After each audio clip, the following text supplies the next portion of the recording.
Mesdames et messieurs, le premier ministre britannique, M. Keir Starmer, a décidé de défier les États-Unis d'Amérique et la Fédération de Russie.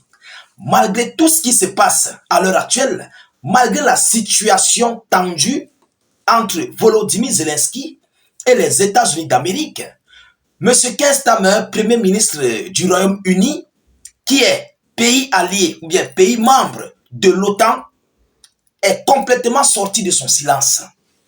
Et il a décidé de dire à qui veut l'entendre ce que lui, il compte faire envers l'Ukraine pour Volodymyr Zelensky contre la Fédération de Russie. Pendant que nous sommes en train de chercher comment éradiquer, comment finir avec ce conflit russo-ukrainien, pendant que le monde entier, la Russie, les États-Unis d'Amérique et tous les autres pays cherchent à trouver les voies et moyens à ce que ce conflit puisse prendre fin, pendant que nous voulons signer ici des accords d'un cessez-le-feu, M. Keir Starmer sort de son silence et dit que le soutien qu'il va apporter à l'Ukraine dans les prochains jours serait inébranlable. Donc, ça va dépasser ce qu'ils ont souvent eu à apporter à l'Ukraine. Maranatha, mesdames, mesdemoiselles et messieurs, vous ne pouvez pas vous imaginer à quel point ce défi est colossal. Ah oui, c'est un défi robuste. C'est très robuste. Vous comprenez? C'est un défi très robuste. Alors, voyons voir ce que Keir Starmer lui-même déclare par rapport à ce défi, parce que c'est un défi qu'il veut lancer aux États-Unis d'Amérique et à la Fédération de Russie. Il veut lancer aux États-Unis d'Amérique par rapport pour la cessation de conflit, pour mettre terme au conflit, parce que Washington veut mettre terme au conflit, mais Keir Starmer, lui, veut continuer à ravitailler le conflit. Et du côté de la Fédération de Russie, il veut défier la Russie. Pourquoi? Parce que Poutine est en train de battre sur le front, mais lui, il veut défier la Russie pour continuer à apporter un soutien accru à l'Ukraine pour renverser la Russie. Vous voyez? Alors, mesdames et messieurs, mettez beaucoup de j'aime, partagez la vidéo dans tous les groupes possibles, c'est très important. S'il vous plaît, n'hésitez pas de vous abonner. Vous savez, vos contributions à nos différentes vidéos d'actualité fait un plus à nos multiples travaux, de jour comme de nuit. N'hésitez non plus de le faire. Mettez les j'aime, partagez la vidéo, c'est tout ce que nous avons besoin. Alors, Keir Starmer, qui s'est entretenu avec Volodymyr Zelensky et Donald Trump, promet un soutien inébranlable à l'Ukraine. Incroyable. Un soutien inébranlable. Rien ne va dépasser ça. Rien ne va arrêter ça. Non, c'est le Terminator et Terminator. Mesdames et messieurs, Downing Street a attendu la fin de la soirée pour réagir après que le premier ministre Keir Starmer a parlé au téléphone au président américain Donald Trump et au président ukrainien Volodymyr Zelensky. Le dirigeant britannique a promis son soutien inébranlable à l'Ukraine, a assuré vouloir prendre sa part pour trouver une paix durable fondée sur la souveraineté et la sécurité de l'Ukraine.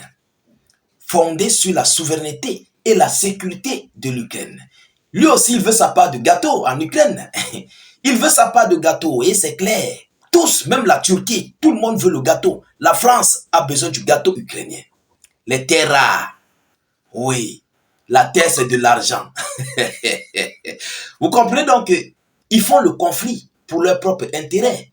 Ce n'est pas pour l'intérêt ukrainien, pour les Ukrainiens, non, c'est pour eux-mêmes. Ils s'en foutent du peuple ukrainien.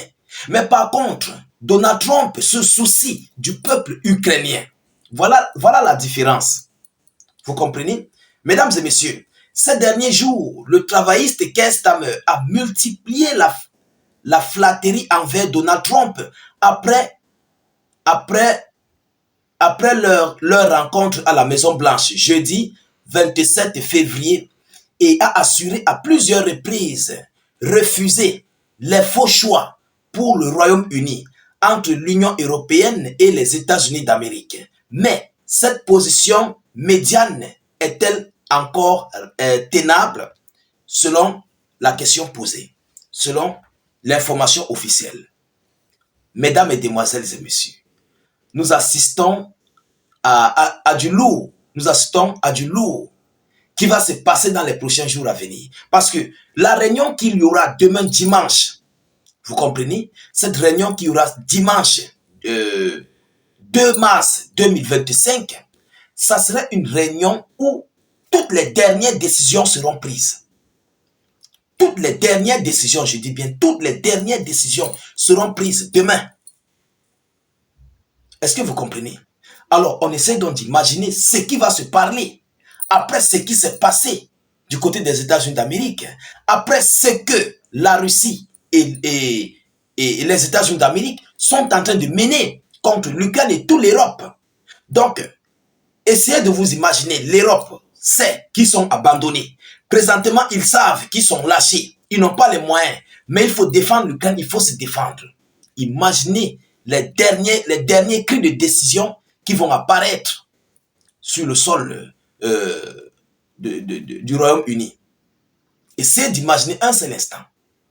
Mesdames, Mesdemoiselles et Messieurs, avec ce genre de déclaration de M. Keir Starmer, le monde nous conduit où?